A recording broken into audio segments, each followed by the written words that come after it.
బతికే వరకు.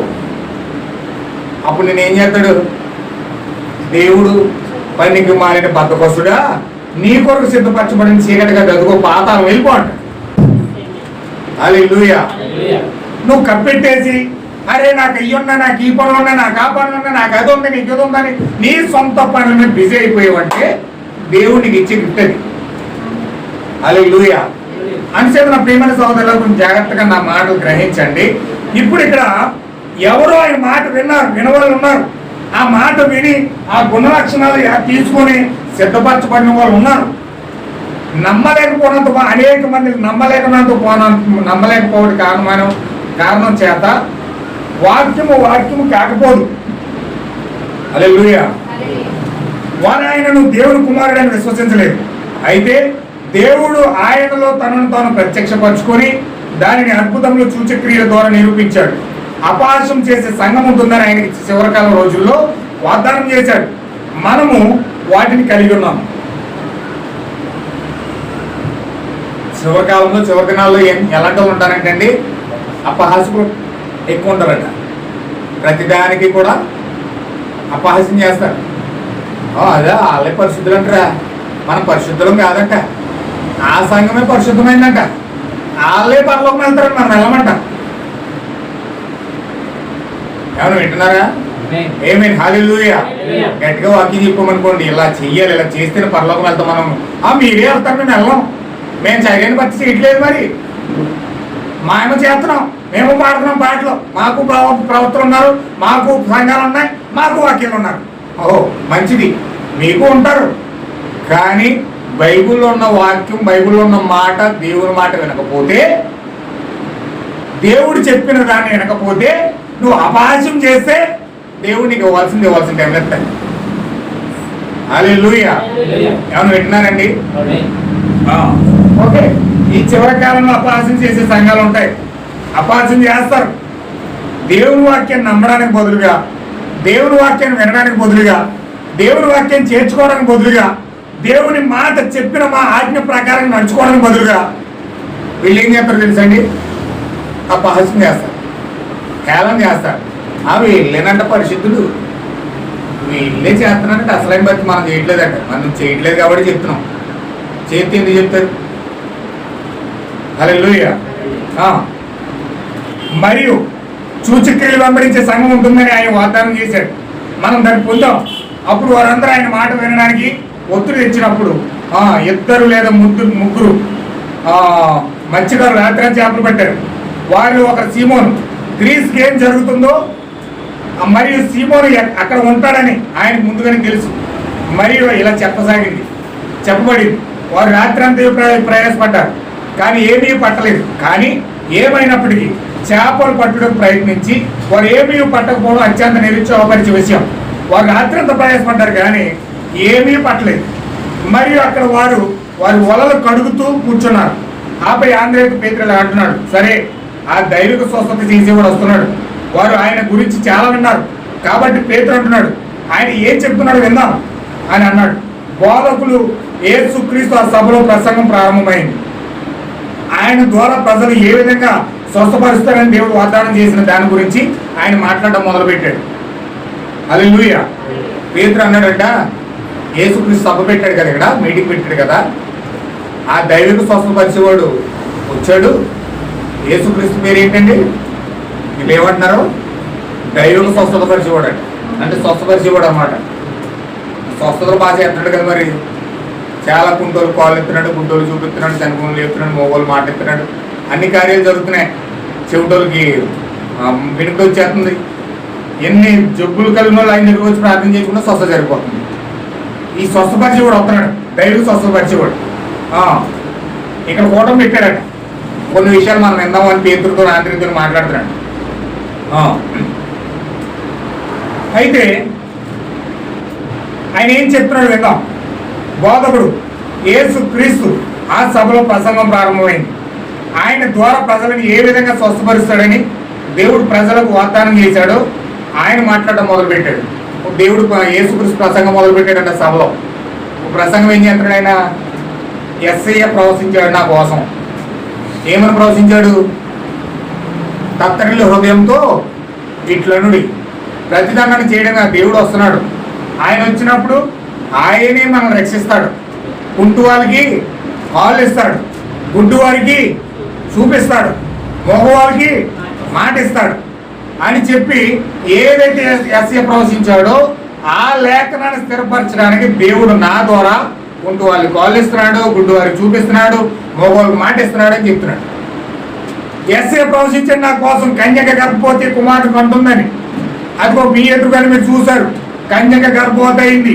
మా తల్లి ఆ యొక్క మరియా ఆమె గర్భం ద్వారా కన్యక ద్వారా నేను వచ్చాను. ఇదిగో లేఖనం నిరూపణం అవుతా ఉంది, లేఖనం నిర్ధారణ అవుతుంది అని చెప్పి యేసుక్రీస్తు ఈ దినము ఈ లేఖనం ఈ దీవెనికిడిలో నెరవేరిందని చెప్తున్నాడు. ఆమేన్, హల్లెలూయా. యెషయా ప్రవచించిన ప్రవచనం ఈ రోజు ఈ క్షణం మీ మధ్యలో నెరవేరిందని చెప్తున్నాడు అంట. కుంటోళ్ళు కాళ్ళు ఇవ్వాలి, గుడ్డోళ్ళు చూపి వాళ్ళు చనిపోయి లేపాలని యెషయా ఏదైతే ప్రవచించాడో ఆ ప్రవచనం మీ మధ్యలో ఈ సమయంలో నా ద్వారా నెరవేరుతా ఉంది అని దేవుడు ప్రసంగం మొదలెట్టాడట. ఆయన ప్రసంగం ఏంటంటే ఈ కార్మిక ప్రవర్తన బోధించడం మెసేజ్. అదేంటంటే మీ వినికిడిలో మీ మధ్యలో లేఖనం నిర్ధారణ అవుతూ ఉంది, నెరవేరుతూ ఉంది. ఏమని నెరవేరుతుంది? 800 సంవత్సరాల క్రితం ప్రవచించిన ప్రవచనం యెషయా ఇప్పుడు నెరవేరుతుంది. 800 సంవత్సరాల క్రితం కన్యక గర్భవతి అని చెప్పాడు. ఇప్పుడు యేసుక్రీస్తు కన్యక గర్భం నుంచి వచ్చాడు. ఎంతమంది చూస్తున్నారు దాన్ని? ఏమండి, ఎంతమంది చూస్తున్నారు? ఇప్పుడు ఆయన ప్రసంగం చేస్తుంటే అవును కదా, యెషయా ప్రవచించాడు కదా, 800 సంవత్సరాల క్రితం ప్రవచించాడు కదా మెస్సియా కోసం, కన్యక గర్భం నుంచి వస్తాడని చెప్పాడు కదా, ఈయన మెస్సియా అని గుర్తించారండి? వాళ్ళు లేదు, గుర్తించలేదు. ఆయన గుడ్డోలు కాళ్ళు ఇస్తాడు, గుడ్డోలు చూపిస్తాడు, చనిపోయి లేపుతాడని చెప్పాడు కదా. ఇప్పుడు యెషయా ప్రవచించిన ప్రవచనం నెరవేరుతుంది, ఈయన మెస్సియా అని గుర్తించిన వాళ్ళు ఎంతమంది అండి? ఎవరు లేరు. నిద్రపోయే వాళ్ళు కొంతమంది, నవ్వుకునే వాళ్ళు కొంతమంది, ఏడ్చే వాళ్ళు కొంతమంది, భయంకరంగా బాధలు బట్టి పశ్చాత్తాపడు కొంతమంది. అలా ఉన్నారు అక్కడ జనాలు. ఆ జనాలు అలా ఉన్నారు. యేసుక్రీస్తు నిజంగా వాక్యము శరీరధారి అక్కడికి వచ్చాడన్న సంగతి వాళ్ళు గుర్తించలే. వాళ్ళు వాక్యం నిర్ధారణ చేస్తూ ఉంటే, కుంటోళ్ళు కాళ్ళు ఇస్తూ ఉంటే, గుడ్డోళ్ళు చూపిస్తూ ఉంటే, చనిపోయిన లేపుతూ ఉంటే వాళ్ళకి అసలు చలనం లేదు, పట్టింపు లేదండి. లేఖనం చూసుకోవట్లేదు వాళ్ళు. యెషయా ప్రవచించాడు కదా, నెరవేరుతుంది కదా, ఈయన మెస్సియా అని చూసుకోలేరు. యెషయా ప్రవచించాడు కన్యక గర్భవతి అని, ఆ గర్భం నుంచి కదా ఈయన వచ్చాడు, లేఖనం నెరవేరుతుంది, ఈయన మెస్సియా అని గుర్తించడం లేరు. హల్లెలూయా. ఈ విధంగా ప్రసంగం మొదలెట్టి ప్రవచనాలన్నీ తీసుకొచ్చి ఆయన చెప్పి చెప్పి చెప్పి చెప్పి ప్రసంగం ముగించాడు. ప్రసంగం ముగించిన తర్వాత ఇప్పుడు ఇక్కడ ఏం జరుగుతుందో చూడండి. ప్రవచనాలు చూపించి రాబో మెస్సియా ఆయనే అని చక్కగా లేఖనాలు చూపిస్తూ ప్రసంగం చేస్తున్నాడు ప్రభువైన యేసుక్రీస్తు. ఆయన ఆ విషయాలపై వారితో మాట్లాడుతున్నాడు. దేవుడు దేశంలో ఇతర ప్రాంతాల వారి ద్వారా, ఇతర ప్రాంతాల్లో ఆయన ద్వారా ఎలా స్వస్థపరచబడతా ఉన్నారో చెప్తా ఉన్నాడు. ఆయన సరిగ్గా ఆయన ద్వారా స్వస్థత, ప్రజలకు రక్షణ, విమోచన మరియు మొదలైన వాటిని ఏ విధంగా ప్రజలు తీసుకొస్తున్నాడో ధర్మశాస్త్రం ద్వారా వివరణిస్తూ ఉన్నాడు. ఈలోగా వెనక కూర్చుని ఉన్న అపోస్తలుడు పిలువబడుతున్న శిష్యులు ఆసక్తి కలిగి ముందుకు వచ్చారట. ఆయన ప్రసంగం వినంట ఆయన ధర్మశాస్త్రం అంతా చూపిస్తున్నాడట. ఏ విధంగా గొర్రెపిల్ల మీకు వచ్చాడు, ఆ లోక పాపలు మోసుకుని పోయి గొర్రెపిల్లకి నేనే, ఆ లోక పాపలు మోసుకుని లోక పాపలు మోసుకుని పోయి దేవుని గొర్రెపిల్ల ఇప్పుడు మీ మధ్యలో ఉంది. ఆ విమోచన ఇచ్చేవాడు మీ మధ్యలో ఉన్నాడు, ఆ రక్షణ ఇచ్చేవాడు మీ మధ్యలో ఉన్నాడు, ఆ ఎలోహిం మీ మధ్యలో ఉన్నాడు, ఆ యెహోవా మీ మధ్యలో ఉన్నాడు. ఇవన్నీ కూడా ఆయన జ్ఞాపకం చేస్తూ ప్రవచనాలు చూపిస్తూ లేఖనాన్ని నిర్ధారణ చేస్తూ ఆయన ఇప్పుడు మీ మధ్యలో ఉన్నాడు. Amen, hallelujah. God is here. దేవుడు ఇప్పుడు ఇక్కడ ఉన్నాడు అని చెప్తున్నాడు ఆయన. ఇలా చెప్తా ఉన్నప్పుడు శిష్యులుగా నిద్రపోతున్నారు, ఏమండి, నవ్వుకుంటున్నారు. సో ఎప్పుడు స్వస్థపరుస్తాడా అని ఎదురు చూస్తున్నారు. ఎప్పుడు ఫుడ్ పెడతాడా అని చూసిన వాళ్ళు ఫుడ్ కోసం చూస్తున్నారు. ఎప్పుడు వెళ్ళిపోదామా అని చూసిన వాళ్ళు వెళ్ళిపోవడానికి చూస్తున్నారు. ఇలా రకరకాల కారణాలతో ఉన్నారు. ఈ శిష్యులు మాత్రం వాక్యం చెప్తుంటే వెనకాల కూర్చున్న వాళ్ళు అంటే ఎదరికి వచ్చేసారండి. హల్లెలూయా. ఆ వెనకాల కూర్చున్న వాళ్ళు ఆసక్తి వాక్యం చెప్తుంటే ఆసక్తి వచ్చేసి ఎదరికి వచ్చేసారండి. వాళ్ళు ఎదరికి వచ్చేసి వాళ్ళు ఏం చేస్తున్నారు చూడండి. ఈలోగా వెనుక కూర్చుని ఉన్న అపోస్తులు పిలువబడుతున్న శిష్యులు ఆసక్తి కలిగి ముందుకు వచ్చారు. కొంచెం దగ్గరగా ముందుకెళ్ళి వాక్యం వినడానికి వాళ్ళు ఇష్టపడుతున్నారు. ఓ మై, అదే అవకాశం నాకు వస్తే నేను కూడా కొంచెం దగ్గరగా వెళ్ళడానికి ఇష్టపడతాను. ఆమేన్, హల్లెలూయా. తెలుసండి, అదే అవకాశం నాకు కూడా వస్తే నేను కూడా ఇంకొంచెం ముందుకు వెళ్తాను అంటాడు. హల్లెలూయా. మీరేం చేస్తారు?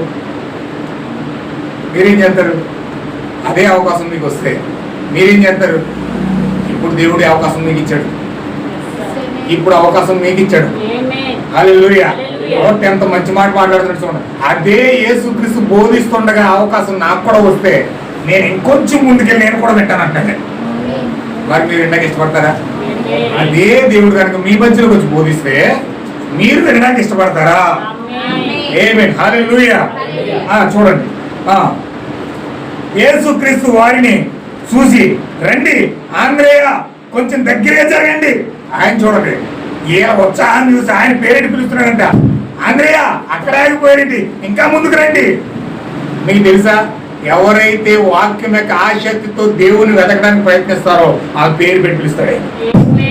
పేరు పెట్టి నేను పిలుస్తున్నాను. హల్లెలూయా. నేను పేరు పెట్టి మళ్ళీ పిలుస్తాడు ఆయన. ఆంద్రేయ, పేతురు ఎదరికి రండి, వాక్యం వినడానికి ఇంకా రండి. నా యొద్దకు వచ్చిన వారిని నేను ఎన్నడూ కూడా త్రోసివేసే దేవుడు కాదైనా. ఆయన ఎప్పుడు త్రోసివేయడు. నువ్వు ఎప్పుడు ఆయన దగ్గరికి వస్తావా అని 2 చేతులు చాపుని ఎదురు చూస్తాడు. హల్లెలూయా. ఇలా ఆసక్తి కలిగి ఇంకొంచెం ముందుకు వెళ్తా ఉంటే దేవుడు మరీ పేరు పెట్టి మళ్ళీ పిలుస్తున్నాడు. రండి ఆంద్రేయ, రండి పేతురు, యోహాను రండి, ఎదరికి రండి అని పిలుస్తున్నాడు ఆయన. దేవుడు నాడు మహిమగోలు గాక. ప్రేమతో ఆహ్వానిస్తా ఉన్నాడు. వాక్యం కొరకు నీ యొక్క ఆసక్తిని బట్టి యేసుక్రీస్తు ప్రభువు ఎల్లప్పుడూ నిన్ను అలాగే ఆహ్వానిస్తాడు. ఎల్లప్పుడు కూడా. ఎప్పుడైతే వాక్యం మీద ఆసక్తి పెరుగుతూ ఉందో, ఎప్పుడైతే నీకు ఇంట్రెస్ట్ పెరుగుతూ ఉందో, దేవుడు నీ పైన ఎప్పుడు ఆయన కళ్ళు ఎప్పుడు నీ మీద ఉంటాయి. హల్లెలూయా. ఎక్కడ ఒక ఫోటో ఉంటుంది చూడండి, ఇదిగోండి. ఆయన ముఖం ఎందుకు అలా తిప్పుకున్నాడు అనుకున్నారు? ఆయన ముఖం ఎందుకు అలా తిప్పుకున్నాడంటే ఆయన కళ్ళు ఎప్పుడున్నట్ట, ఆయన ఆ ఫోటో తీసినప్పుడు ఆయన ఆ షూప్ అంతా కూడా ఇండియా దేశంలో పెట్టాడు. హల్లెలూయా. ప్రపంచంలో ఎన్ని దేశాలు ఉన్నాయండి? ప్రపంచంలో ఎన్ని దేశాలు ఉన్నాయంటే 676 దేశాల ఐక్యరాజ్య సమితిలో రిజిస్టర్ అయినాయి. 676 దేశాల ఐక్యరాజ్య సమితిలో స్వాతంత్రం పొందుకుని రిజిస్టర్ అయినాయి. ఇంకా రిజిస్టర్ కానీ స్వాతంత్రం లేని దేశాలు చాలా ఉన్నాయి. అన్ని దేశాలలో 676 దేశాలలో దేవుడు ఇండియా దేశం మీద గురి పెట్టాడండి ఆయన. హల్లెలూయా. దేవుడు ఇండియా దేశం మీద గురి పెట్టాడంటే ఇండియా దేశంలో ఉన్న ప్రజలు ఎంత అదృష్టవంతులు చెప్పండి ఒకసారి. అమెరికా మీద కృప లేదండి, ఆఫ్రికా మీద కృప లేదండి, జపాన్ మీద కృప లేదండి, G20 దేశాల మీద కృప లేదండి, G7 దేశాల మీద, అగ్రగామి దేశాల మీద ఆయన కృప లేదండి. ఈరోజు G7లో ఇండియా దేశం లేదు, అగ్రగామి దేశాల్లో ఒక దేశంగా ఇండియా దేశం లేదు. అయినను ఆయన కృప ఇండియా దేశంలో ఉంది. ఎందుకో తెలుసా? ఇండియా దేశంలో ఆయన యొక్క వధువు ఉన్నారు, ఆయన యొక్క దేవుడి పిల్లలు ఉన్నారు. హల్లెలూయా. అందుచేతనే ఈరోజు ఆయన పనులన్నీ కూడా ఇండియా దేశం మీద పెట్టాడు. వాక్యం కొరకు యొక్క ఆశక్తిని బట్టి యేసుక్రీస్తు ప్రభు ఎల్లప్పుడూ నేను అలాగే ఆ ప్రేమతో ఆహ్వానిస్తా ఉన్నాడు. నా ఎదుగు వచ్చి వారిని నేను ఎంత మాత్రం త్రోసివేయనని ఆయన అంటున్నాడు. అప్పుడు మీకు తెలుసా, మొదటిగా యేసుక్రీస్తు ప్రభు మాట్లాడడం మొదలెట్టాడు. ఆయన ధారాళంగా మాట్లాడుతున్నాడు. ఆ మాటలు వాళ్ళు శ్రద్ధగా విన్నారు. ఓ, ఆయన మాట్లాడడం వినడానికి నేను ఇష్టపడుతున్నాను, మీరు ఇష్టపడుతున్నారా? అడుగుతున్నాడండి. ఆయన మాటలు వినడానికి నేను ఇష్టపడుతున్నాను, మీరు ఇష్టపడుతున్నారా? ఆమేన్, హల్లెలూయా. ఆయన సద్దుకాయలతో ఒకరినే మాట్లాడతలేదు, అధికారంతో మాట్లాడుతున్నాడు. పాస్టర్లు అందరూ ఒకలా మాట్లాడుతుంటే ఇంకోలా మాట్లాడుతున్నాడు. పాస్టర్లు అందరికీ ఖచ్చితంగా టైం ఎంత అంటే 45 నిమిషాలే. హల్లెలూయా. ఈయన ఎంత ప్రసంగం చేసాడు అనుకున్నారు? 3 రోజులు ఏకదాటిగా ప్రసంగం చేసేసాడు. ఎవరైనా 1 గంట 2 గంటలు చెప్తారు ప్రసంగం. ఈయన ప్రసంగం ఎలా చేసాడు? 3 రోజులు ఉపవాస కూడలు, 3 రోజులు ఉపవాస కూడలు తిన్నారు తాగారు, మొక్క మర్చిపోయారు. ఆయన మాటలని యేసుక్రీస్తు మాటలని తినడం మర్చిపోయారు, తాగడం మర్చిపోయారు. 3 రోజుల తర్వాత యేసుక్రీస్తుకే గుర్తొచ్చింది. వాళ్ళు తినలేదు తాగలేదు అన్న సంగతి. అప్పుడు దాకా వాళ్ళకు కూడా గుర్తు రాలేదు. అంత అద్భుతంగా వాక్యం విన్నాక ఇష్టపడుతున్నారు వాళ్ళు. హల్లెలూయా. మనం 1 గంట వాక్యం విన్నాక ఎంత అలసిపోతుందో చూసారు? అంత అలసట వస్తుంది. అంటే ఇప్పుడు మనం పరిస్థితులు ఎటువంటిది మరి? దీనికి సహకరించు, నడులాగేస్తే, కాళ్ళు లాగేస్తే, చేతులు లాగేస్తే సాతాను వచ్చేసి అంటది, సరే పొద్దులే అమ్మా ఇంకెంతసేపు వింటావు, నీ పాస్టర్ నీ బొత్తిని ఎత్తరండి నిన్ను, ఎక్కువ వినకో అంటది లోపలుండి. ఎక్కువ వింటే మరి నేను పారిపోవాల్సి వస్తుంది, నువ్వు ఎక్కువ వినక అంటది. అప్పుడు నువ్వు అనుకుంటావు నిజమై పాస్టర్ బొత్తిని ఎత్తరండి, తిని ముగించవచ్చు కదా భూమిని ఆమెకు వస్తుంది. నీకు ఆలోచన ఇదంతా చేసేది ఎవరండి? సాతాను చేస్తుంది. దేవుడు నాకు మహిమ కలుగు గాక. ఓ ఆయన మాట్లాడటం వినడానికి ఇష్టపడుతున్నాను. మీరు ఇష్టపడుతున్నారా? ఆయన సద్దుకైల్లో ఒకలాగే మాట్లాడలేదు, అధికారంతో మాట్లాడుతున్నాడు. మరి ఆయన ప్రజలతో మాట్లాడి వేరే వారి గురించి కాదు, కానీ నేను అని చెప్పడం ప్రారంభించాడు. ఆ ప్రసంగం ఉన్న సీమోను ఇప్పుడు మాట్లాడుతున్నాడంట. ప్రసంగం అంతా వినేసి సీమోన్ పేతురు అంటాడంట, విపరీతంగా ఆలోచనలు పడిపోడట. నిజంగా వాక్యం అర్థమైంది మీరు ఆలోచనలు పడతారు. వాక్యం అర్థమైనడు ఆలోచిస్తాడు. మీరు వాక్యం విన్నారు, మీకు అర్థమైందని పాస్టర్ చూసినట్టు తెలుసా? మీకు వాక్యం అర్థమైంది అనడానికి పాస్టర్కి అర్థమయ్యే విషయం ఏంటంటే మీరు ఆలోచనలు పడతారు. ఎవరైతే వాక్యం శ్రద్ధగా విన్నారో వాళ్ళు ఆలోచన పడతారు. డౌట్లు వస్తాయి వాళ్ళకి డౌట్లు వస్తాయి. ఇలా చెప్పాడేంటినా, దేవుని వాక్యం ఇలా ఉంది కదా, దేవుడు ఇలా చేయాలి కదా, దేవుడు ఇలా చేయాలి కదా, ఆయన వచ్చినప్పుడు ఇలా జరుగుతాయి కదా, దేవుడి యొక్క కార్యాలు ఎలా ఉంటాయి కదా, ఈయన ఎలా చెప్తున్నాడేంటి అని తీవ్రంగా ఆలోచిస్తావు నువ్వు వాక్యం శ్రద్ధ ఉంటే. ఏమేన్ హల్లెలూయా. ఒకవేళ శ్రద్ధ లేదనుకో ఏం పట్టించుకోవన్నమాట. ఇప్పుడు విపరీతంగా ఆలోచిస్తున్నాడు. మీకు తెలుసా ఆ మనిషి బోధలో ఏదో ఉంది, నేను ఆయనని ఇష్టపడుతున్నాను, ఆయన వర్తమానం అందించే విధానం నాకు నచ్చింది అన్నాడు. అతను కొంచెం దగ్గరగా వెళ్ళడం నేను చూస్తున్నాను. అప్పుడు యేసు ఆయన మాటలు ముగించిన తర్వాత ఆయన కన్నులు సీమోన్ మీద పడ్డాయి. ఏమంటే ఎన్ని ఎత్తుకున్నారేంటి? ఏమంటే వాక్యం అంటే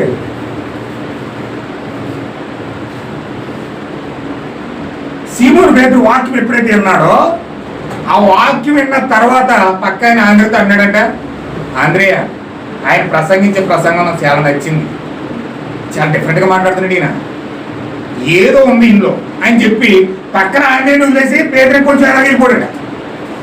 ఇంకొంచెం ఎలాగెళ్ళిపోతే ఇప్పుడు ప్రసంగం అంతా ముగించేసిన తర్వాత నేరుగా కన్నులు సీమోను పేతురు పడ్డాయట. ఎవరియండి? ప్రభువైన యేసుక్రీస్తు యొక్క కన్నులు. ఎందుకంటే అక్కడికి వచ్చింది ఆయన కోసం, అక్కడ కూటం పెట్టింది ఆయన కోసం.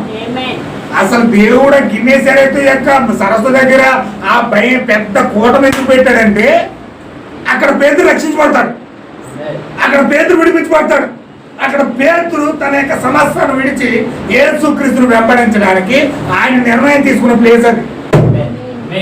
హల్లెలూయా. దేవుణ్ణి చూసే కన్నులు పేతురికి ఎక్కడ వస్తాయంటే ఆ గిన్నెసరైతే నరసిన నది దగ్గర. అందుకే మీటింగ్ అక్కడ ఏర్పాటు చేశాడు. తెలుసా, దేవుడి పిల్లలు ఎక్కడైతే ఉన్నారో అక్కడ వెతుక్కుంటూ వెళ్ళిపోతాడు ఆయన. నువ్వు వెతకడం కాదు, ఆయనే వెతుక్కుంటూ దగ్గరికి వచ్చేస్తాడు ఆయన. ఏమేన్ హల్లెలూయా. నువ్వు ప్రేమించడం కాదు దేవుణ్ణి, నిన్నే ఆయన ప్రేమిస్తున్నాడు. నువ్వు వెతకడం కాదు, ఆయన నిన్ను ఎత్తుకుంటూ వస్తున్నాడు. హల్లెలూయా. నువ్వు ఎక్కడుంటే అక్కడ వచ్చేస్తాడు ఆయన. నువ్వు ఎక్కడుంటే అక్కడికి ఎత్తుకుంటూ వస్తాడు ఆయన. నిన్ను ప్రేమిస్తున్నాడు ఆయన. నిన్ను ఏర్పాటు చేసుకుని జగత్తు పునాది వేయబడక ముందే నీ పేరు గొర్రె పిల్ల జీవనాలు రాసేసాడు ఆయన. హల్లెలూయా. నిన్ను ఎక్కడున్నా సరే వెతుక్కుంటూ వస్తాడు ఆయన. పేతురును వెతుక్కుంటూ వెళ్ళాడు. ఆయన ఎక్కడున్నా తెలుసండి, గిన్నె సెరతు నది దగ్గర వలేసుకున్నాడట, చేపలు పట్టుకుంటున్నాడు. ఇప్పుడు అక్కడికి వెళ్ళి కూటమంతా అయిపోయిన తర్వాత ఆ పేతురు దగ్గరికి వెళ్ళాడంట, పేతురు నువ్వు చేపలు పట్టింది చాలు ఈ చేపలు నువ్వు పట్టేది. నువ్వు చేపలు పట్టే జాలరుగా ఉన్నప్పుడు దాకా ఇప్పుడు నేనేం చేస్తానో తెలుసా? మనుషులు పట్టే జాలరుగా చేస్తాను. వచ్చే నాతో ఆమేన్ హల్లెలూయా. ఇప్పుడు చేపలు కాదు పట్టుకునేది, ఆత్మ పట్టుకోవాలి పేతురు. హల్లెలూయా.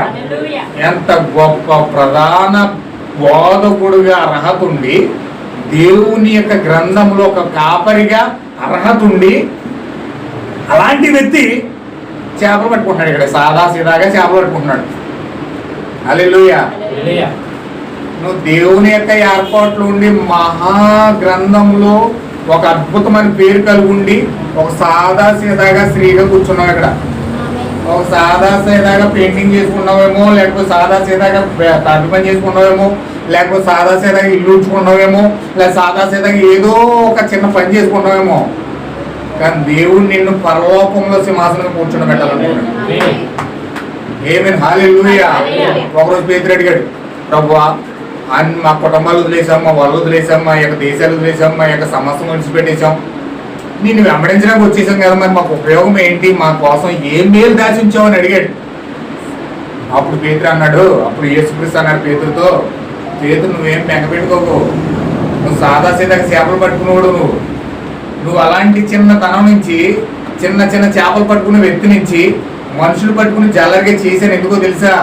పరలోకంలో నీకు సింహాసనం ఉంది. ఆమేన్ హల్లెలూయా. అక్కడ 12 సింహాసనాలు ఉన్నాయి, అందులో సింహాసనం నీదే. హల్లెలూయా.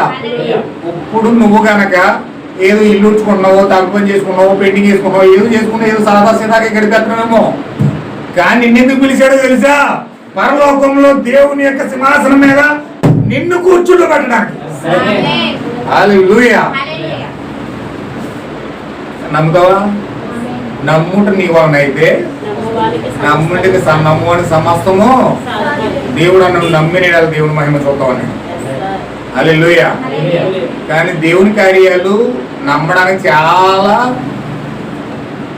టేకిటీసీగా ఉండవు. దేవుని కార్యాలు అంత ఈజీగా నమ్మలేరు జనాలు. ఎందుకంటే దేవుని కార్యాలు నమ్మాలంటే చాలా విశ్వాసం కావాలి. దేవుని కార్యం నమ్మేటప్పటికి ఎంత విశ్వాసం వస్తుందంటే అంత విశ్వాసం పనిచేయద్ది. దేవుని వాక్యం నమ్మడం అంటే ఎంత పాపం పనిచేయాలో అంత పాపం పనిచేద్ది, ఎంత విశ్వాసం పనిచేయాలో అంత విశ్వాసం పనిచేద్ది, ఎంత భయంకరమైన కార్యాలను పనిచేయాలో అంత భయంకరమైన చీకటి కార్యాలను పనిచేస్తాయి.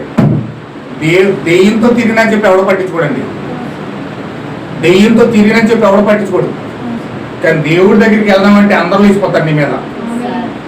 దేవుడి దగ్గరికి వెళ్దామంటే సొంత తల్లి లేచిపోతుంది నీ మీద, సొంత భార్య లేచిపోతుంది నీ మీద, సొంత కొడుకు లేచిపోతాడు నీ మీద, సొంత తండ్రి లేచిపోతాడు నీ మీద, సొంత భర్త లేచిపోతాడు నీ మీద. ఎవరు లేపెత్తారు నిన్ను? అది దేవుడి దగ్గరికి వెళ్ళాలంటే. ఒక గుడ్డోడు ఉన్నాడు ఎరుసలేంలో. ఒక గుడ్డోడు ఉంటే ఆ గుడ్డోడు సంఘానికి వెళ్ళడం ఏమేళ్ళడు బెచ్చలవిడిగా తిరుగుతూ ఉంటాడు. అలా గుడ్డోడు అలాగా ఆ నెత్తుకుంటా ఆ గుళ్ళ దగ్గరికి వెళ్ళి ఆ బెచ్చం ఎత్తుకుంటాడు. అలా బెచ్చమెత్తుకునేవాడు. చర్చికి వెళ్ళేవాడు కాదు, ఎమ్మెల్యేవాడు కాదు. ఎవరు వింటున్నారండి? శ్రద్ధగా అతను చర్చికి వెళ్ళేవాడు కాదు, ఎమ్మెల్యేవాడు కాదు. ఆ గుళ్ళ దగ్గరికి వెళ్ళి బెచ్చమెత్తుకుంటా ఆలనుకుంటా ఏమనుకుంటా పాపం అతను జీవన విధానం గడుపుకునేవాడు. ఆళ్ళ 10 రూపాయలు, ఈయనలో 10 రూపాయలు, ఆళ్ళ 10 రూపాయలు అడిగి అతను ఏం చేసుకోవాలో, తినాలో తాగాలో ఏదో చేసుకున్నాడు మొత్తం మీద. హల్లెలూయా. మొన్న నరసాపురం నిలబడ్డాను నేను. ఒక ఆవిడ వచ్చింది, ఓ 10 రూపాయలు అంటే ఇయ్య బాబా అంది. సరేలే ముసలావుడు కదా 10 రూపాయలే కదా అని చెప్పి చేతిలో పెట్టాను. ఇంకొకరి దగ్గరికి వెళ్ళింది, 5 రూపాయలు ఇచ్చాడు. ఇంకొకరి దగ్గరికి వెళ్ళింది, అలా తీసుకున్న పక్కన బ్రాండీ షాప్ ఉంది. ఆ 30 రూపాయలు పోగు చేసి 40 రూపాయలు పోగు చేసి బ్రాండీ షాప్కి తాగేసింది ఆమె.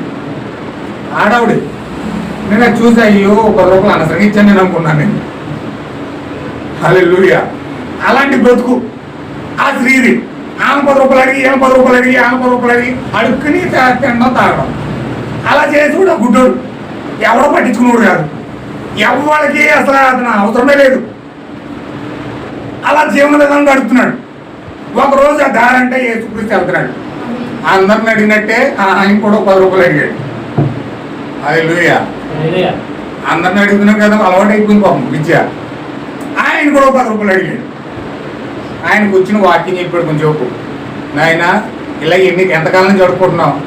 చాలా కాలం జరుపుకున్నాను, నన్ను తల్లిదండ్రులకు ఇంటేరు బయటికి ఊళ్ళో వాళ్ళకి ఎంటేసాడు బయటికి, నన్ను ఎవరు పట్టించుకోవట్లేదండి, నన్ను చాలా భయంకరమైన వ్యక్తిగా చూస్తున్నారు, ఏం చేయండి మరి, నాకు అడుక్కుంటే నా పక్కన గడవదు అని చెప్పి ఏదైనా ఒక 10 రూపాయలు ఉంటే బస్ సాయం చేయండి బాబు అన్నాడు.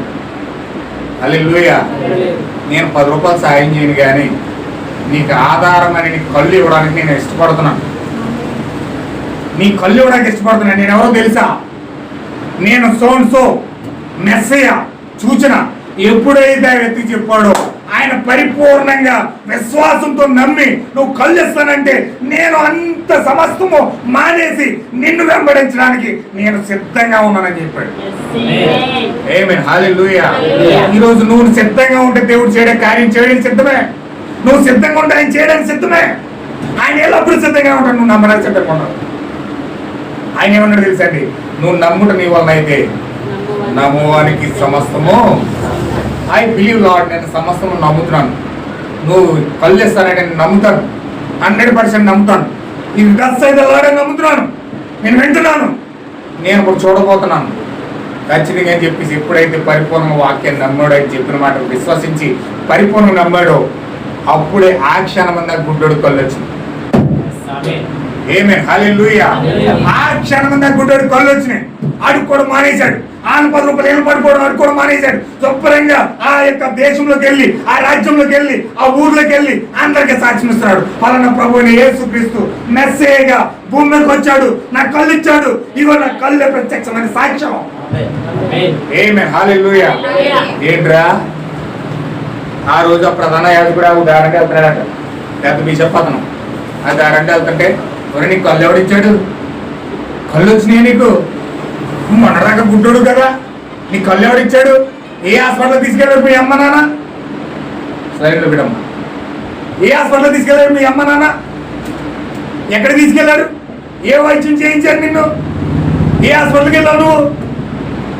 లేదు, నేను ఏ హాస్పిటల్కి వెళ్ళా, ఒక పెద్ద హాస్పిటల్ నా దగ్గరికే వచ్చింది. ఆమేన్. హల్లెలూయా. ఆయన పరమ వైద్యులందరికంటే పరమ వైద్యుడైన వైద్యులందరికంటే పరమ వైద్యుడు నా దగ్గరికి వచ్చాడు.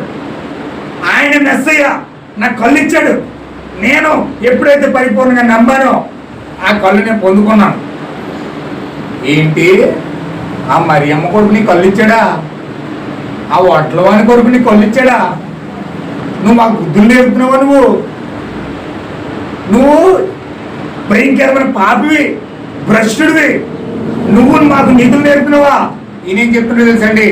ఆయన మెస్సయ్య, మీరందరూ తప్పుడు బోధకులు, తప్పుడు వాక్యాలు చెప్తున్నారు, ఈ వాక్యాలన్నీ కరెక్ట్ కాదు. ఆయన నిజమైన మెస్సయ్య, ఆయన మెస్సయ్యగా దేవుడు పంపించాడు, ఆయన నమ్ముకోండి మీరు. ఆయన ఏం చెప్తుంటే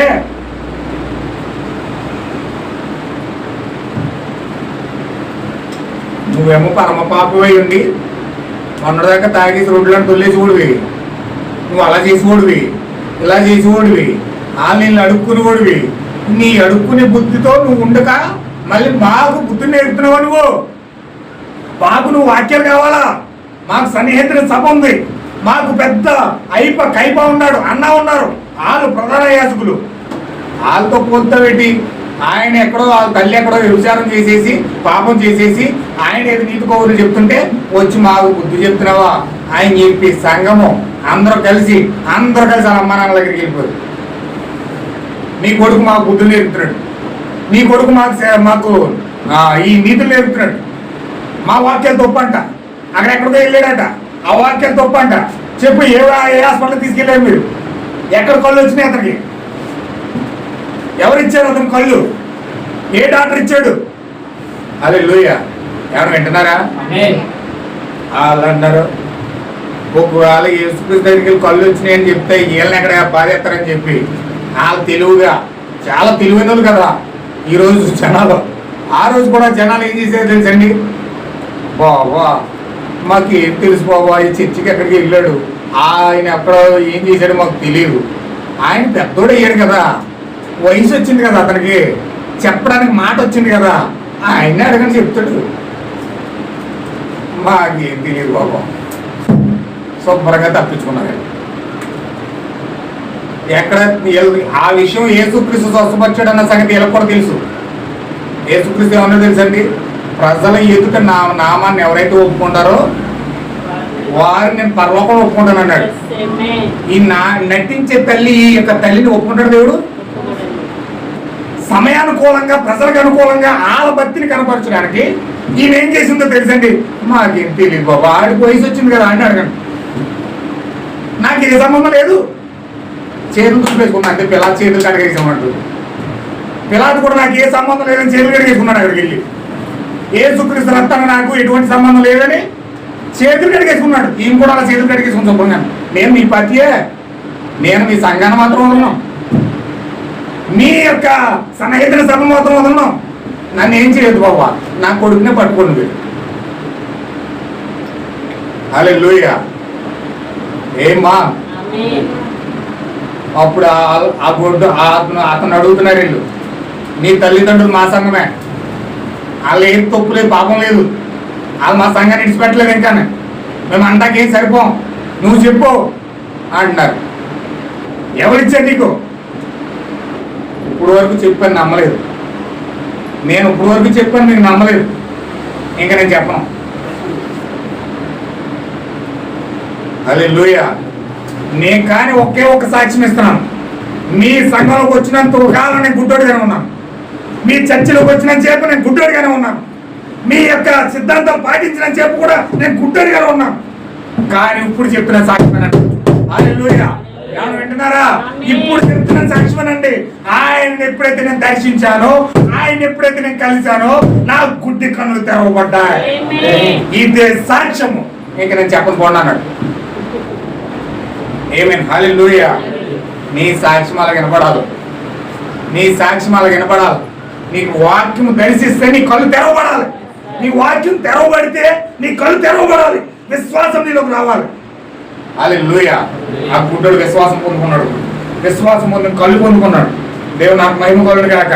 ఈ మనిషి బోధలో ఏదో ఉంది, నేను ఆయన ఇష్టపడుతున్నాను, ఆయన వర్తమానం అందించే విధానం నాకు నచ్చింది అన్నాడు. అతను కొంచెం దగ్గరగా వెళ్ళడం నేను చూస్తున్నాను. అప్పుడు యేసు ఆ మాటలు ముగించిన తర్వాత ఆ యేసు యొక్క కన్నులు సీమోను మీద పడ్డాయి. నీకు తెలుసా, ఆయన నిన్ను ప్రేమిస్తే, నిన్ను ఏర్పాటు చేసుకుంటే, నీ పేరు ఆయన అరచేతిలో చెక్కుకుంటే, నీ పేరు గొర్రెల జీవగ్రంథంలో రాయబడి ఉంటే, ఆయన కనికరం కలిగిన కన్నులు ఆ దినమైన కన్నులు నీ మీదనే ఉంటాయి. దేవుడు నాకు మహిమ కలుగును గాక. ఆయన నిన్నే చూస్తా ఉన్నాడు.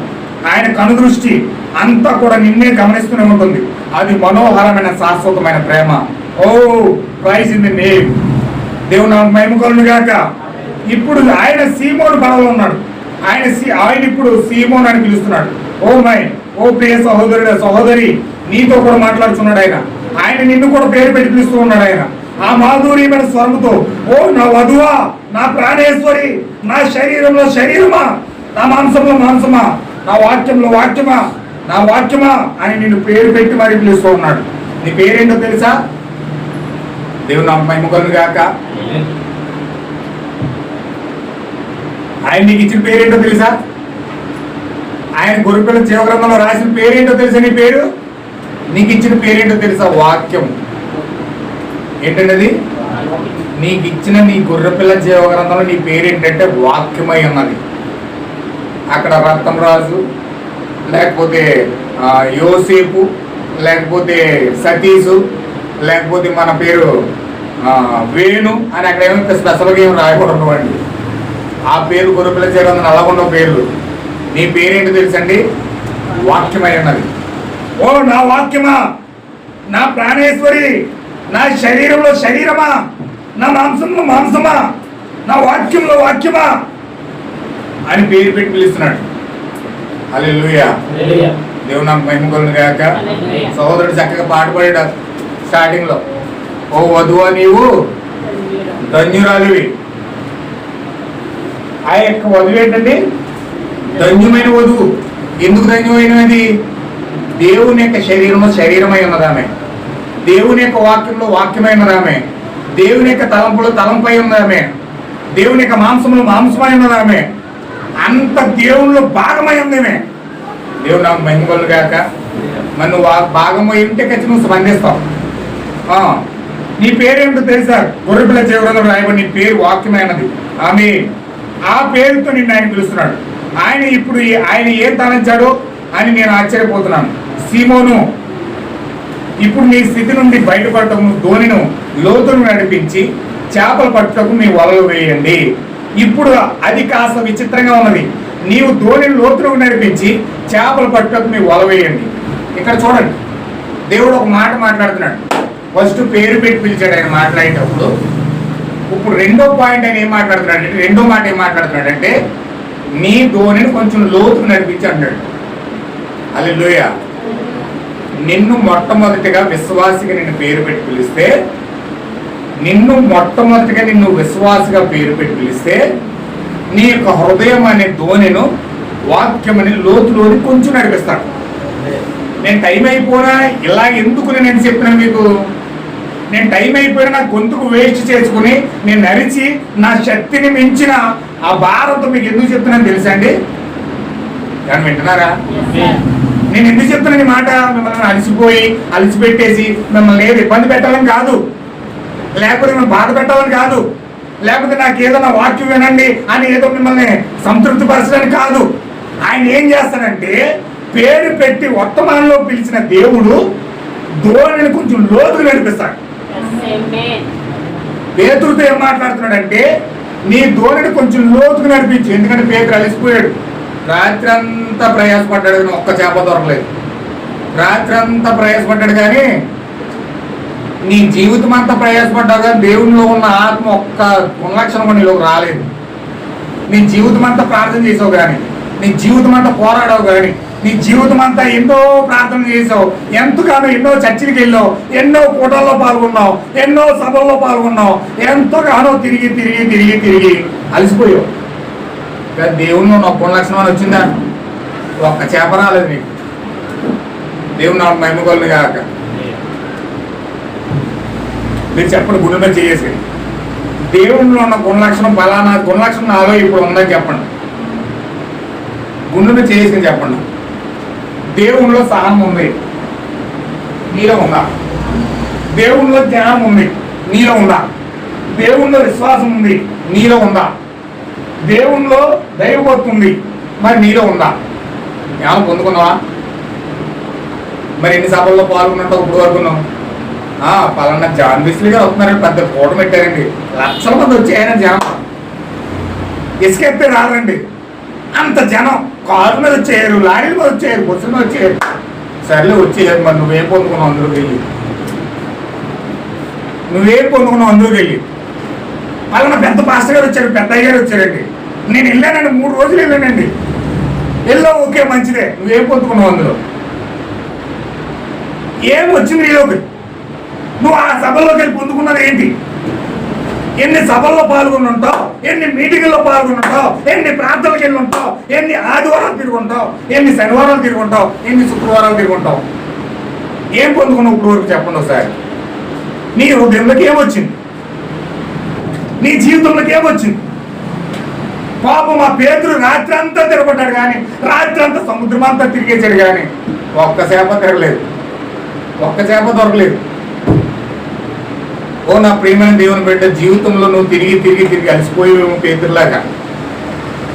ఒకవేళ జీవితం అంతా పోరాడి పోరాడి కష్టాల చేత, బాధల చేత, అవమానాల చేత, నిందల చేత, ఆ యొక్క దెయ్యాల చేత పోరాడి పోరాడి పోరాడి ఓడిపోతున్నావేమో. జీవితంలో ఓడిపోతున్నావేమో.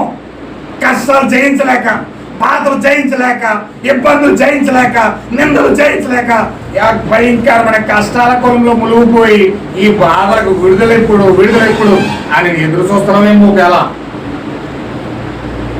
నా ప్రియమైన సహోదరి, నువ్వు పేతుర్లా కనుక నువ్వు విసుకుపోతే, పేతుర్లా కనుక నువ్వు అలసిపోతే, నువ్వు ఒక్కసారి ఈ సమయం నీదే. పేతురు కూడా అలసిపోయాడు, పేతురు కూడా విసిపోయాడు, తిరిగి తిరిగి అలసిపోయాడు జీవితంలో. నువ్వు కూడా బాధల చేత, కష్టాల చేత, అప్పుల చేత, నిందల చేత, తాగుడి చేత, సినిమాల చేత, పాపము చేత, భయంకరమైన కార్యాలన్నిటి చేత, బూతుల చేత, అసహ్యమైన కార్యాల చేత, అసూయ చేత, ద్వేషాల చేత, ఎన్నో భయంకరమైన కార్యాల చేత ఇసుకుపోయేవేమో నీ జీవితంలో. ఒకసారి చూసుకో నీ వైపు. నీ జీవితంలో ఇసుక వేసారిపోయేవేమో. ఒక్కసారి నీ జీవితం వైపు తొంగి చూడు. పేతురు అయితే అలసిపోయాడు, పేతురు అయితే చాలా భయంకరంగా అలసిపోయాడు. ఏం చేయాలో తెలియని అయోమైన పరిస్థితిలో ఉన్నారు. చేపలు పట్టడం అంటే చాలా టాలెంటెడ్ పర్సన్ పడి, చేపలు పట్టడం అంటే వలయడం అంటే పేతురికి తెలిసినంత టెక్నిక్ ఇంకెవరికి తెలియదండి. అంత టెక్నిక్ కలిగిన వాడు. అలాంటి వాడు ఒక్క చేప పట్టలేదు, ఒక్క చేప పట్టలేదండి. ఈరోజు నీ జీవితంలో ఆ విధంగా అలసిపోయేవేమో. నీ జీవితంలో ఎంత టాలెంట్ ఉన్నా, ఎంత తెలివి ఉన్నా, నేనే తెలివైన ప్రపంచంలో అని నువ్వు చెప్పుకున్నా అడుక్కున్నావేమో ఇంటికి తిరిగి. లేకపోతే జీవితంలో అలసిపోయేవేమో, లేకపోతే ఆ యొక్క భయంకరమైన జీవితాల చేత అనగారిపోతున్నావేమో, సమస్యల చేత. ఇప్పుడు ఇది నీ సమయం. దేవుడు నాకు మహిమ కలుగును గాక. ఇది నీ సమయం. కానీ పేతురుని దేవుడు ఏం చేస్తాడు, అలాంటి వ్యక్తిని దేవుడు ఏం చేస్తున్నాడంటే పేరు పెట్టి పిలిచి వాక్యంలోనికి కొంచెం లోతుగా నడిపించడానికి ఇష్టపడుతున్నాడు ఆయన. ఎందుకంటే లోతుగా వెళ్తేనే చేపలాడతాయి. హల్లెలూయా. ఎవరు వింటున్నారండి? వింటున్నారా? నీకు చేపలు పొందుకోవాలంటే, దేవుని యొక్క ఆశీర్వాదం పొందుకోవాలంటే, దేవుని యొక్క మహిమ పొందుకోవాలంటే, దేవుని దగ్గర నువ్వు ఏదైనా పొందుకోవాలంటే కొంచెం లోతుకి వెళ్ళాలి. హల్లెలూయా. కొంచెం లోతుకి వెళ్ళకుండా, వాక్యం యొక్క లోతుల్లోకి వెళ్ళకుండా నువ్వు దేవుడి దగ్గర నుంచి ఏం పొందుకోలేవు సహోదరి. దేవుడి దగ్గర నుంచి ఏం పొందుకోలేవు. దేవుడి దగ్గర నుంచి ఏదైనా నువ్వు పొందుకోవాలంటే వాక్యం యొక్క లోతులోకి వెళ్ళాలి. సినిమాలకు వెళ్ళమంటే, ఆ లోతుల్లోకి వెళ్ళమంటే అబ్బా ఆ లోతుల్లోకి వెళ్ళిపోయావు. ఏడ్చి నువ్వే కూడా ఏడ్చి చేస్తావు. చూసా సీరియల్ చూస్తున్నారనుకోండి, ఆమె బాధ కలిగి అక్కడ ఏదో సన్నివేశం జరుగుతూ ఉంటుంది. ఆ లోతులోకి వెళ్ళిపోయి ఆమె ఏడుతుండే ఇక్కడ నీళ్ళు కాలిపోతాయి. ఇంటి ఈమె చీర తడిచిపోతూ ఉంటుంది ఒక పక్క నుంచి. హల్లెలూయా. ఆ కొంగెట్టుని ఇలా తుడి చేసుకుంటా మా ఇంట్లో ఉంటుంది ఒక ఆమె. అందుకే చెప్తున్నాను నేను, ఓ పంకని కొంగట్టుని తుడిచేత ఉండేది, 7 శాతం ఉండేది. సీరియల్ చూడటం మానేది కాదు, చూసేత ఉండేది. అలాగా నేను పక్కన నవ్వుకునేవాడిని. ఎందుకు ఏడుతున్నావు అంటే ఈ పక్క తిరిగి ముసుముసిన వాళ్ళు నవ్వుకునేది మళ్ళీ. హల్లెలూయా. సినిమాల్లోకి వెళ్ళి ఏడ్చేస్తారు చాలా మంది. చూడండి, కొంతమంది క్రికెట్ స్టేడియంలోకి వెళ్తారు. క్రికెట్ అంటే చాలా మందికి పిచ్చి ఉంటుంది. స్టేడియంలోకి వెళ్తారు. ఆ క్రికెట్ ఆడి కూడా 6 కొట్టాడంటే వీళ్ళందరూ లేచి ఒకేసారి గొంతులేసేస్తారు. 4 కొట్టినా సరే ఒకేసారి గొంతులేసేస్తారు. సినిమా టీవీ సీరియల్లో లీనమైపోతారు, ఆ క్రికెట్లో లీనమైపోతారు. కొంతమంది కబడ్డీ అని, కొంతమంది రేస్లని, ఒక్కొక్కరికి ఒక్కొక్క పిచ్చి ఉంటుంది. అక్కడ అక్కడ ఏదో ఒక గొప్ప కార్యం జరగగానే ఇక్కడ ఎలా గొంతులేసేస్తారు. ఎందుకంటే అందులో లీనమైపోరు. సీరియల్లో లీనమైపోయి ఉంటారు, సినిమాల్లో లీనమైపోయి ఉంటారు, క్రికెట్లో లీనమైపోయి ఉంటారు. కొంతమంది కోడి పందాలు పిచ్చి ఉంటారు. కోడి కొట్టుకుంటుంటే ఏళ్ళ గొంతులు వేసేస్తారు. అది చచ్చిపోయి రక్తాలు కాకుండా ఉంటే ఏళ్ళ గొంతులు కేరింతలు. ఎందుకు ఇలా పిచ్చి? అది కోడి పందాలు పిచ్చి, గుండాడు పిచ్చి. హల్లెలూయా. అంటే ఇందులో లీనమై ఇందులో ఆనందిస్తారు. కానీ దేవుడు ఏం చేస్తాడో తెలుసా, సీమోన్ పేతురుని నువ్వు వాక్యంలో ఆనందించేయ అని వాక్యం లోతులో తీసుకెళ్తాడు. దేవుడు నాకు మహిమ కలుగును గాక. దేవుని పిల్లలు ఎక్కడ ఆనందిస్తారండి? వాక్యంలో ఆనందిస్తారు. దేవుని పిల్లలు నిజముగా ఆనందించే ప్లేస్ ఎక్కడంటే దేవుని సన్నిధి, దేవుని వాక్యంలో. ఎంతగా ఆనందిస్తారంటే వాళ్ళ సంతోషానికి అవధులు ఉండవు. ఒకసారి మీరు ఈ శేషరాపురం చర్చిలోకి వెళ్ళండి. మా పాస్టర్ గారు పీటర్ గారు బోధిస్తుంటే ఒకడు కూర్చున్నోడు కాదండి, ఒకడు కూర్చున్నోడు కాదు, ఎగిరి గొంతులేసేసి ఆమేన్ ఆమేన్ ఆమేన్ అని అరుచుకుంటూ ఆనందంతో కేరింతలు కొట్టేవారు. అంతగా లీనమయ్యేవారు అందులో. హల్లెలూయా. లీనమైతే అలా ఉంటుంది. లేకపోతే ఎప్పుడు ముగించాక బొమ్మకి ఎత్తడు అనుకుంటారు. హల్లెలూయా. చూడండి, ఇక్కడ 2 పాయింట్లు చెప్పిన ముగిస్తాను. ఒక పాయింట్ నేను చెప్పాను, నేను వచ్చే వారం అడుగుతాను, కొంచెం జాగ్రత్తగా గుర్తుపెట్టుకుని నాతో మీరు వాక్యంలో లీనమవుతే ఏకీభవించి దాంతో ముందుకెళ్ళండి. ఇక్కడ 2 పాయింట్లు కూడా మెయిన్ కూటమి పెట్టాడు ఆయన, ప్రార్థన పెట్టాడు. అక్కడ మీటింగ్ జరిగింది. ఆ మీటింగ్ జరిగినప్పుడు ఆయన మొట్టమొదటిగా యేసుక్రీస్తు శ్రీమోని ఫస్ట్ పేరు పెట్టి పిలిచాడు.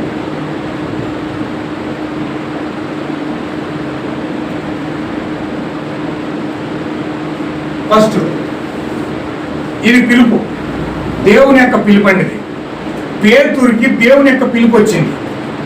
హల్లెలూయా. ఎవరు పెట్టినారా? దీన్ని నీతీకరణ అని మనం అంటున్నాం. నీతీకరణ అనగా నిన్ను పేరు పెట్టి పిలవడమే నీతీకరణ. అబ్రహామును కూడా మొట్టమొదటిగా పేరు పెట్టి పిలిచాడు. పేరు పెట్టి పిలవడం అంటే రత్నరాజు నువ్వు వచ్చేనా రాజ్యంలో కానీ పిల్లడైనా, లేకపోతే వేణు నువ్వు వచ్చి నా రాజ్యంలో కానీ పిల్లడైనా. పేరు పెట్టి పిలవడం అంటే ఆయన యొక్క మెసేజ్ ఏదైతే ఉందో, ఆయన యొక్క వర్తమానం ఏదైతే ఉందో దాన్ని పరిచయం చేయడమే పేరు పెట్టి పిలవడం. హల్లెలూయా. ఆ గడి యొక్క వర్తమానాన్ని దేవుడు అబ్రహాంకి ఇచ్చాడు. ఆ గడి యొక్క వర్తమానం ఎవరంటే ప్రభువుని యేసుక్రీస్తు అయి ఉన్నాడు. యేసుక్రీస్తు స్వయంగా పేరు పెట్టి పిలుస్తున్నాడు. ఎవరిని? పేతుర్ని. నిన్ను కూడా పేరు పెట్టి పిలిచాడు దేవుడు. నిన్ను ఎప్పుడైతే ఈ గడి యొక్క వర్తమానం పిలిచాడో, నువ్వు ఎప్పుడైతే వర్తమానం అర్థం చేసుకున్నావో దేవుడు నిన్ను పేరు పెట్టి పిలిచాడు అని అర్థం. హల్లెలూయా. పేరు పెట్టి పిలిచాడు ఫస్ట్ పాయింట్. రెండోది ఏమిటంటే పిలిచిన ఆయన్ని లోతుగా నడిపిస్తున్నాడు.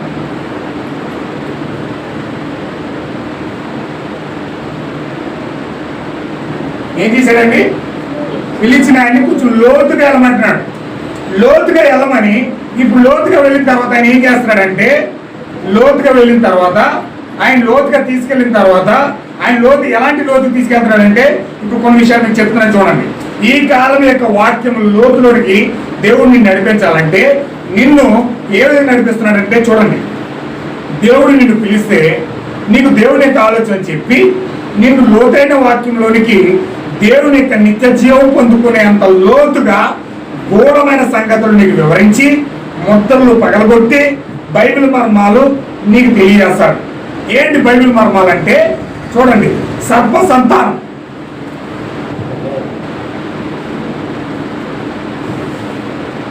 బైబిల్ ఒక హిస్టరీ. బైబిల్లో దాచబడిన మర్మం ఏంటంటే సర్ప సంతానం. సర్ప సంతానం బైబిల్ ఉన్నారు, దేవుని సంతానం బైబిల్లో ఉన్నారు.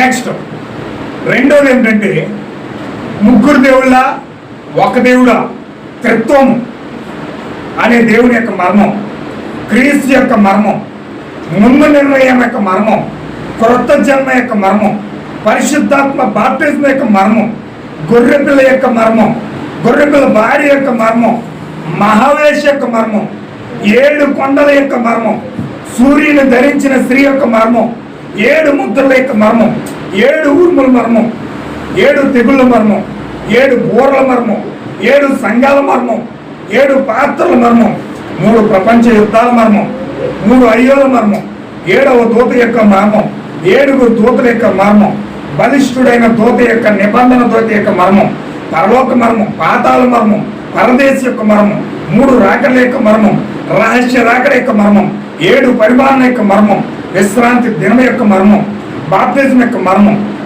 బోధ యొక్క మర్మం, అంత్యక్రీస్తు యొక్క మర్మం, సంఘములో దెయ్యం యొక్క మర్మం, సాతాను యొక్క రాకడ యొక్క మర్మం, 20 కోట్ల దెయ్యాల యొక్క మర్మం, అరిమగద్దెం యొక్క మర్మం, అన్య జనుల యొక్క సంఘం యొక్క మర్మం, ఇజ్రాయెల్ దేశం యొక్క మర్మం, ప్రపంచ దేశాల యొక్క అంతం యొక్క మర్మం, 1000 ఏళ్ల పాలన యొక్క మర్మం, సమస్త బైబిల్ యొక్క మర్మాలన్నీ కూడా తెలియజేసి దేవుడు నిన్ను ఘోరమైన సంగతులను తెలియజేసి వాక్యపు లోతుల్లో నిన్ను నడిపించేదే వాక్యం యొక్క లోతు.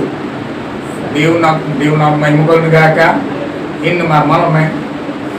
మరి ఇన్ని మర్మాల్లో ఒక్క మర్మమైన మనం ఇప్పుడు తెలుసుకున్నామా అంటే ఖచ్చితంగా తెలుసుకోవాలి. తెలుసుకుంటేనే విశ్వాసం మనకు వస్తుంది. దేవుడు నాకు మహిమగలను గాక. ఇప్పుడు ఇవన్నీ కూడా వాక్యంలో భాగమైన దేవుని కుమారులు కుమార్తెలకు దేవుడు దాన్ని తెలియజేసి ఆయనలో భాగంగా చేసి ఆయన మధ్యాకాశంలో తీసుకెళ్ళడానికి దేవుడి వాక్యాలన్నీ తెలుస్తూ ఉన్నాడు. ఏమేనండి? ఏమేన్. హల్లెలూయా. ఇప్పుడు ఇవన్నీ తెలిసిన తర్వాత దేవుడి కార్యాలన్నీ చేస్తూ ఉన్నాడు. వాక్యం తెరుస్తూ ఉన్నాడు. వాక్యం తెరిచి ఆయన లోతు నడిపిస్తున్నాడు. లోతుకి ఎందుకు నడిపించాడంటే పేతురు లోతుగా వెళ్ళి కుడి పక్కన వాళ్ళేమన్నాడు. హల్లెలూయా. లోతుకి వెళ్ళి కుడి పక్కన వాళ్ళేమన్నాడు. కుడి పక్కన వలయమనగానే పేతురు ఏమన్నాడు తెలుసా? ప్రభువా, రాత్రి అంతా కష్టపడ్డాము, అయితే ఏమి ఫలితం లేదు, కానీ నీ మాట చెప్పున వలేస్తున్నామని చెప్పి అలా విసిరి అలా వలయ్యాడు కుడి పక్కనే. కుడి పక్కన ఎప్పుడైతే వలేసాడో ఆ వలలు విస్తారమైన చేపలని పడిపోయి వల లాగడానికి రావట్లేదు. చుట్టుపక్కల పడవలందరూ కేకేశారు, చుట్టుపక్కల పడవలందరూ వచ్చేసారు. ఆ వల ఎంత లాగినా రావట్లేదు. వచ్చిన చేపలన్నీ పడవ నిండి వెళ్తుంటే పక్కన పడవలన్నీ నిండిపోయి కానీ ఈ పడవ నిండిపోయింది కానీ వలలో ఉన్న చేప తాగట్లేదు. హల్లెలూయా. అంటే దేవుని యొక్క పరలోకమైన విస్తారమైన దీవెనంతయు కూడా నీకు ఇవ్వాలంటే, పరలోకమైన విస్తారమైన దీవెనంతయు, పరలోక మర్మాలన్నీ తెరిచి విస్తారమైన దీవెనలన్నీ నీకు ఇవ్వాలంటే నీవు ఆయన మాట చొప్పున లోతుగా వెళ్ళి, మూడోది ఏమిటంటే ఆయన మాట చెప్పున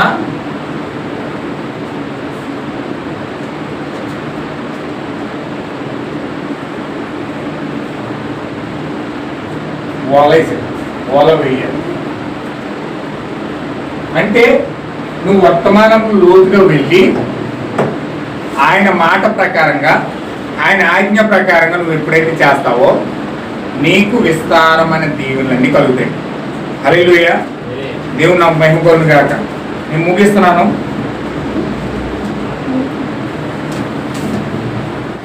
ఎంతమందికి అర్థమైంది మెసేజ్? హల్లెలూయా. ఫస్ట్ పాయింట్ ఏంటంటే దేవుని యొక్క పిలుపును అందుకున్నప్పుడు ఖచ్చితంగా ఆయన మాట ప్రకారంగా ఆయన ఏం మాట్లాడుతున్నాడు వినాలి. ఆయన ఏం మాట్లాడుతున్నాడో విని ఆ మాట ప్రకారంగా నువ్వు లోతుగా వెళ్ళి, వాక్యముకు లోతుల్లోకి వెళ్ళి నువ్వు ఎప్పుడైతే వలేస్తావో ఆ వల విస్తారంగా ఆశీర్వదించబడతారు. నీ జీవితం విస్తారంగా ఆశీర్వదించబడాలంటే, నీ యొక్క జీవితం విస్తారంగా ఆశీర్వదించబడాలంటే ఏం చేయాలండి? దేవుని యొక్క ఆజ్ఞ ప్రకారం నువ్వు వెళ్ళాలి. ఆజ్ఞ దాటి నువ్వు చేసినప్పుడు శాపాలు తప్ప ఆశీర్వాదాలు రావు. ఆజ్ఞ దాటితే ఏముంటుందో మనం లాస్ట్ వీక్లో చూసాం. ఆజ్ఞ నెరవేరిస్తే ఏ విధంగా ఉంటుందో ఈ వారంలో చూసాం. వచ్చే వారం కూడా చూద్దాం కొన్ని విషయాలు. దేవుడు మిమ్మల్ని దీవించును గాక. చిన్న ప్రార్థన చేద్దాం. అందరూ మోకరించాం.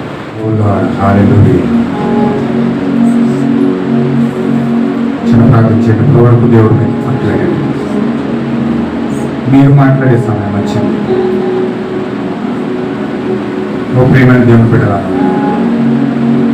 ఆయన మాట చెప్పిన మనం చేసినప్పుడు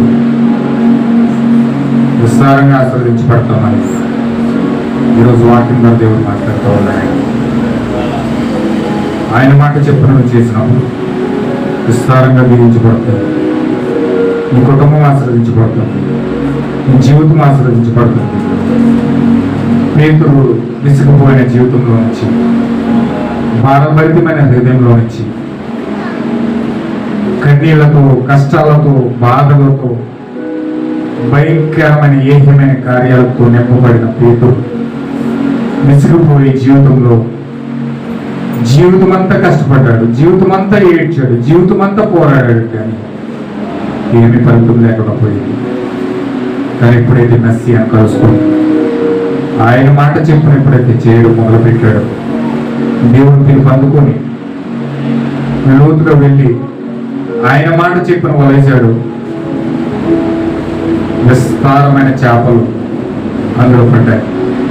ఓ ప్రియమైన సహోదరి, నువ్వు కూడా జీవితంలో విసుకుపోయి, జీవితంలో వేసారిపోయి, కష్టాల చేత, బాధల చేత, ఎన్నో సమస్యల చేత, ఒడ్డుడుగుల చేత, భయంకరమైన కార్యాల చేత నువ్వు మురుగుపోయి జీవితంలో విసుకుపోయావేమో, జీవితంలో వేసారిపోయావేమో, ఒక్కసారి ఈ గడి యొక్క మెస్సియాను కలుసుకొని, నువ్వు ఎప్పుడైతే ఆయన మాట ప్రకారముగా, వర్తమాన ప్రకారముగా నువ్వు నడుచుకొని లోతుగా వెళ్తే, లోతైన వాక్యం నువ్వు తెలుసుకుంటే, అనేకమైన మర్మాలు నువ్వు ఈ కాలపు వర్తమానం ద్వారా తెలియజేయబడుతున్నప్పుడు ఆ మర్మములన్నింటినీ తెలుసుకొని నువ్వు ఆయన మాట ప్రకారంగా ఆయన సన్నిధిలో నిలబడినప్పుడు విస్తారమైన దీవెనని దేవుడు ఇవ్వడానికి సిద్ధంగా ఉన్నాడు ఆయన. ఓ ప్రియమైన సహోదరి, నీ జీవితంలో ఒక్కసారి దేవునికి ఒక్క 2 నిమిషాలు టైం ఇస్తావా? ఒక 2 నిమిషాలు టైం ఇస్తావా? నా జీవితంలో ఎన్నో కష్టాలు, శ్రమలు పడ్డాను, ఎన్నో బాధలు పడ్డాను. నా జీవితం అంతా కన్నీరే మిగిలింది ప్రభు. నా జీవితం అంతా అలసటే మిగిలింది ప్రభు. నా జీవితం అంతా ఎన్నో అవమానాలు హేళనల ద్వారా ముందుకెళ్ళాను ప్రభువా. జీవితం విసుకుపోయాను తండ్రి, జీవితం విసుకుపోయాను ప్రభువా.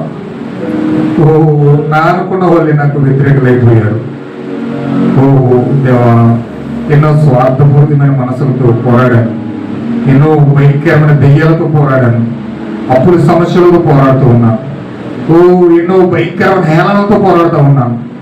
ఓ తాగుడు, నిందలు, బాధలు బానిసలుగా మారి, సినిమాలకు వేశ్యలకు బానిసలుగా మారి, అబద్ధాలకు బానిసలుగా మారి, అబద్ధ ప్రవర్తన ద్వారా ఓ దేవా, నేను భయంకరమైన కార్యాలు గుండా వెళ్తా ఉన్నాను ప్రభువా.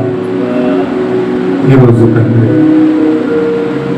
నేను కలుసుకున్నాను, మెస్సియాను కలుసుకున్నాను, ఈ గడియకు వర్తమానం తెలుసుకున్నాను, అనేకమైన మర్మాలు తెలుసుకుని లోతైన వాక్యంలోకి వెళ్తా ఉన్నాను. నీ మాట చెప్పు నేను వేయడానికి సిద్ధంగా ఉన్నాను.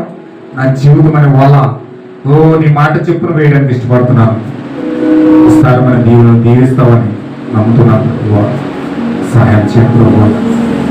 ప్రార్థించండి సహోదరులారా, చిన్న ప్రార్థన చేయండి, జీవితంలో చిన్న ప్రార్థన చేయండి. దేవుడు మనం దర్శించాలని. జీవితం తీసుకుపోతే ఇదే మీకు అనుకూలమైన సమయం, ఇదే మీకు అనుకూలమైన సమయం. రేపటి దేవం మనకు ఉంటుందో లేదో మనకు తెలియదు. ఓ సహోదర సహోదరి, సమయం ఉండగానే మనం సిద్ధపడదాం, సమయం ఉండగానే మనం గోజాడదాం, సమయం ఉండగానే ప్రార్థిద్దాం. ప్రభువా, ఈ సమయం నీది ప్రభు. ఓ నువ్వు నాతో మాట్లాడవు ప్రభువా. ఓ దేవ, లేని వాటిని ఉన్నట్టుగా సృష్టించే దేవుడు. ఒకవేళ సముద్రంలో చేపలు లేకపోయినా ఆ పేతురు వేసిన వలకాడ విస్తారమైన చేపలు సృష్టించిన దేవుడు తండ్రి.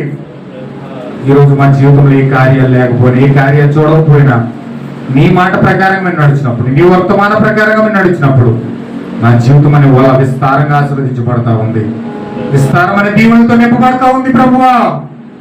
మేము దేవా నీ మాట చెప్పున మేము నడుచుకోవాలి, నీ వర్తమానం పట్టుకొని నిలబడాలి, నీ మాట చెప్పున నిలబడాలి, నీ మాట చెప్పున మా జీవితం అనే వల విస్తరాలి. అప్పుడు మాకు విస్తారమైన చేపలు పడతా ఉన్నాయి, విస్తారమైన ఆశీర్వాదాలు వస్తూ ఉన్నాయి, మెండైన ఆశీర్వాదాలతో మా కుటుంబం నింపబడతా ఉంది ప్రభు. సహాయం చేయండి ప్రభు, సహాయం చేయండి తండ్రి. ప్రార్థించాక సహోదరులారా.